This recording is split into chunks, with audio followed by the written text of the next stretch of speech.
Good afternoon, Finding Me family. Miss Sincere Heart here. Hoping this gets some type of focus soon. There we go. Forgive me if my hand shakes. I'll cheat a little bit. How about that? So picking up off of where I left off at, Reflections in the Mirror Part 2. Now, I'm about a week behind, and I apologize because I did catch the flu, and I'm not completely well, but I can look presentable and I can move around just enough. I stopped at talking about how being a biracial child has, and I quote biracial, being a biracial child has had its bad moments for me. And we stopped at just being a grandchild of white, Caucasian, European grandparents and having a black father and a white mother. Now, I know some of you probably viewed the video and are like, well, not all white people are like that and not all black people are like that, blah, blah, blah, blah, blah. I get it. I completely understand. I'm just here to share my story as how I began finding my self-love. So let's pick up where we left off because I don't want to drag this video out. I'm going to push myself to do 2 videos this week since I am behind a week from being sick. Moving up from being a toddler, I guess you can say, a young child that is biracial. Growing up in the northern states, some people call it the Midwest, but growing up in the Midwest, northern states, it wasn't hard to mix and mingle and get along with other children because you had the multicultural environment. You had the Asian or the Oriental, and you had the Hispanic and the Latino community. You had the Native Americans, you had black, you had white, you had so many different cultures. It was hard for a person to be misconstrued or, racially treated. So that wasn't a problem.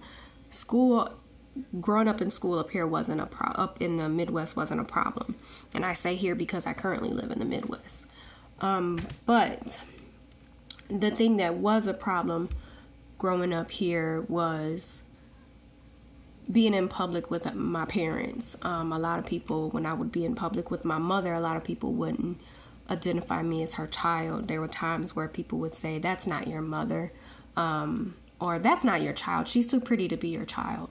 And that's a great thing. But it's also an insult because then it makes you feel like, wow, my mom isn't beautiful enough to have me. And not only is my mom not beautiful enough to have me, but I'm not white enough to be my mother's child. And then being with my father, it wasn't a bad thing at all because people could tell like there's some type of black ethnicity in me and it was okay, but they would always say, well, what does her mother look like? Or what is her mother? So that was a struggle. And I say it was a struggle because when you're such a young child, you look up to both of your parents. And girls look up to their mothers because they want to be like their mommies when they grow up.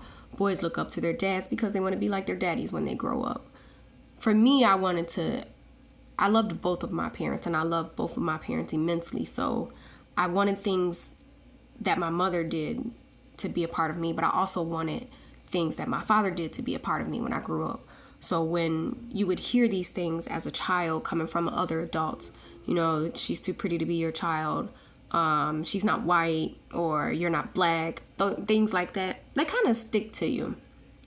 And it makes you question if you even fit in with those two people because they're so different. Now, I can't say how it would feel to be a child of both black parents or both white parents because I don't know. I haven't been that way. I've never known that, and I never ever will know that.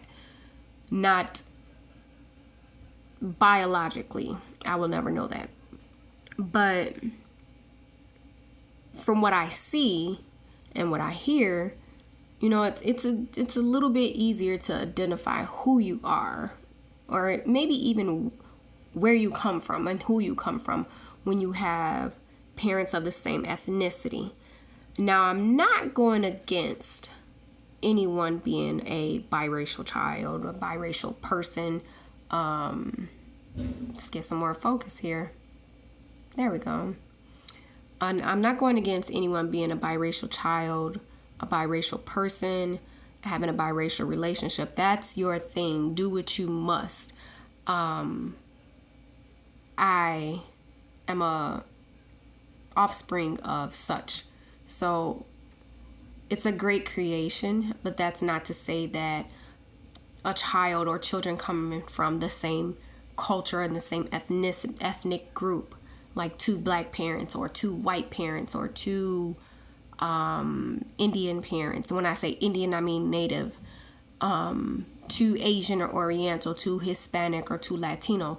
That's not to say that great children don't come from them, because I think great children come from every creation of life. But what I am saying is it gives you more of a solid foundation when you have two parents from the same cultural group and the same ethnicity. You have a solid understanding of, this is where I come from. This is a part of who I am, versus, oh, well, some of me is from this and some of me is from that. And then you have to pick and choose what things you want to pick up, what things you want to carry on in life with you, what things you don't want to be a part of, what things you don't want to be misconstrued of, what things you don't want to have such a stereotypical base of who you are placed upon you, because you have more than one culture, more than one ethnicity behind you.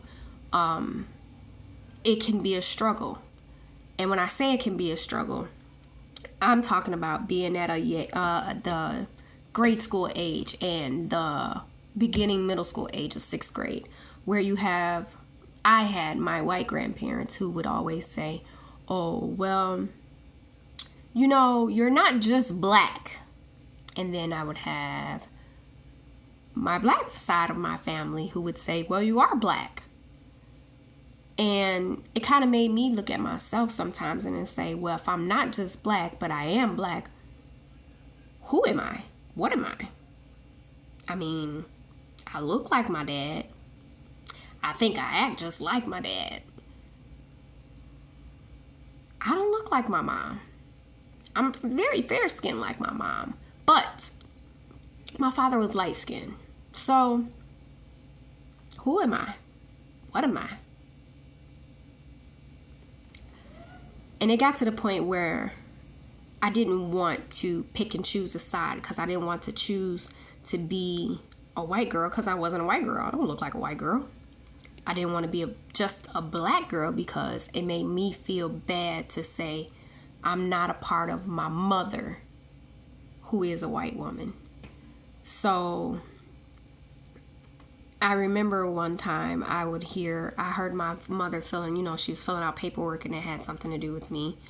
And she's like, how come they don't make other on there where you can just write down your culture or your ethnicity, how you label and identify yourself?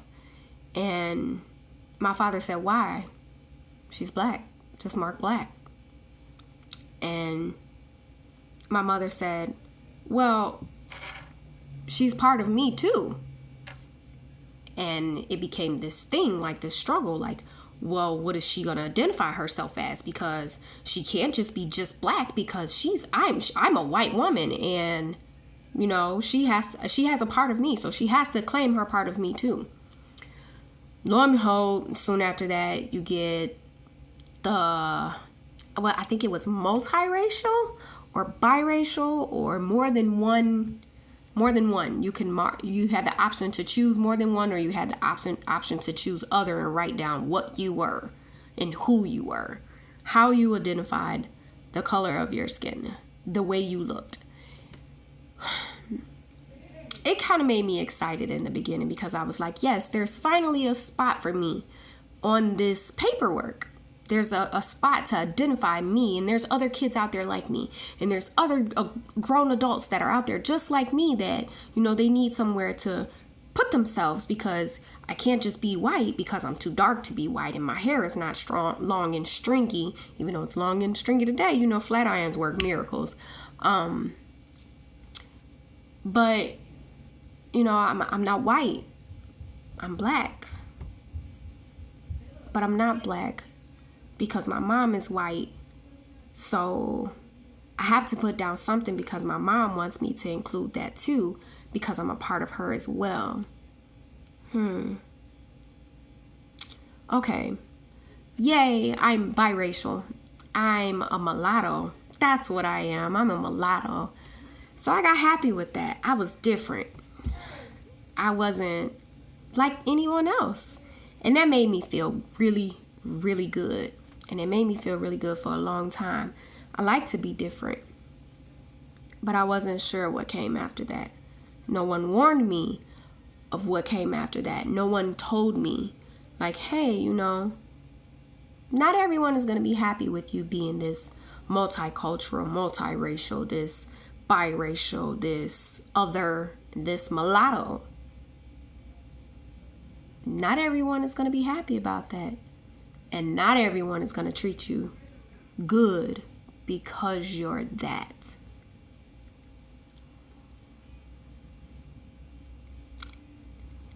And that is where things got interesting.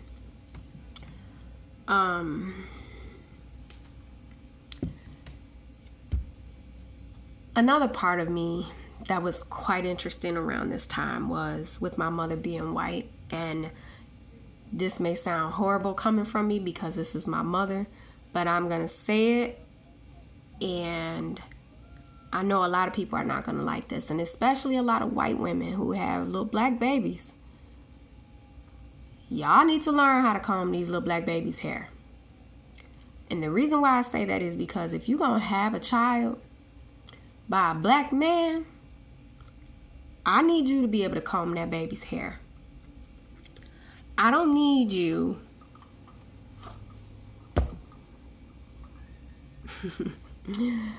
I don't need you letting your daughter run around here with some nappy hair just all over their head because you don't know how to comb it. My mother didn't know how to comb my hair. And when she did try, it would hurt so bad because she would just yank and pull. And it got to the point where it was like, you know what? My dad started combing my hair. And with my father having a background of Native American Indian from my grandmother's side, well, his mother, he would always put these 2 Indian braids in my hair. And I kid you not, I hated those braids for the longest time of my life. And if it wasn't the 2, it was the 1. And I would hate those braids. Now I wear them, I will admit. But it got to the point where my mother would never comb our hair anymore because she didn't know what she was doing. And this was from when we were like small little 4 or 5-year-old girls up until, oh my God, I want to say like 8 years old, 7 or 8 years old. I had to learn how to comb my hair at a very young age. There was a lady that lived around the block from my grandmother. I don't want to mention her name. She used to comb my hair. And she helped us with put the little bows in. We called them hair balls and hair ties and barrettes and hair bows. But I'm very grateful for her. I'm very, very, very grateful for her. She didn't necessarily teach us how to comb our hair, but she combed our hair. And when she didn't comb our hair, we would always get French braids and our beads, and those were the most wonderful gift on earth. I kid you not. I hated to not be able to have my hair combed. It made me feel so low, and it made my mother look just as bad because here this woman is with these 2 little black girls, and they got some nappy hair. You got to do something about that. So I learned how to comb my hair, I want to say when I was like 8, 9 years old. And it wasn't easy learning how to comb it, especially when your mama don't know how to comb your hair and your daddy ain't always at home because he's working. I spent many days crying and pulling out my own hair, hating my hair because I could not figure out how to comb it without hurting myself. I couldn't figure out what to do with it when I did learn how to comb it. And I took to the white people's way because I watched how my mother combed her hair. So I would just wet it, throw some conditioner in it, combed it easily, no problem, and left it curly. It would get frizzy and dry and start breaking off because I would leave the conditioner in it. And I just kept the process up until I started learning how to comb my hair again. And at this point, my sister wasn't around. We were separated. And when she came back around, I started paying attention to how she would comb her hair. And I started learning from there. And I'm going to stop here because things seem to start getting a quite bit more interesting. And they get interesting for many, many different reasons. But I'll stick to it being Black history, and I'll stick to it being about growing up as a biracial child for the moment. So I love you all. I need a drink of water, and this shall be continued.